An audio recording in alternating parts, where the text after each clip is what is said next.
മഴക്കാലമായി കഴിഞ്ഞാൽ എല്ലാ നാട്ടിലും സ്പെഷ്യലായിട്ട് പിടിക്കുന്ന എന്തെങ്കിലും ഒരു മീനുകൾ ഉണ്ടാവും. അതേപോലെ ഞങ്ങളുടെ നാടായ കൊടുങ്ങല്ലൂർ മെയിനായിട്ട് പുഴയിൽ നിന്ന് പിടിക്കുന്ന ഒരു മീനാണ് മലിഞ്ഞിൽ. മെയിനായിട്ട് രാത്രി കാലങ്ങളിലാണ് ഈ മലിഞ്ഞിൽ പുറത്തിറങ്ങുന്നത്. നേരെയായിട്ട് നമ്മൾ ഇട്ട് കൊടുക്കുന്നത് കോഴിക്കോടലാണ്.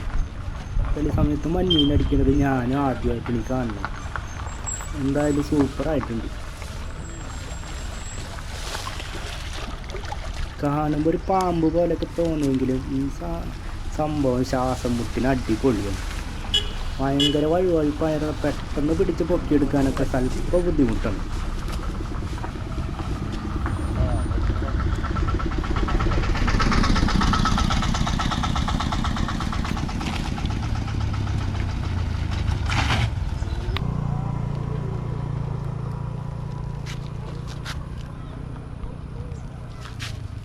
എന്തെങ്കിലും നേരത്തെ കൊണ്ടുപോയതോ അല്ലേ അപ്പം?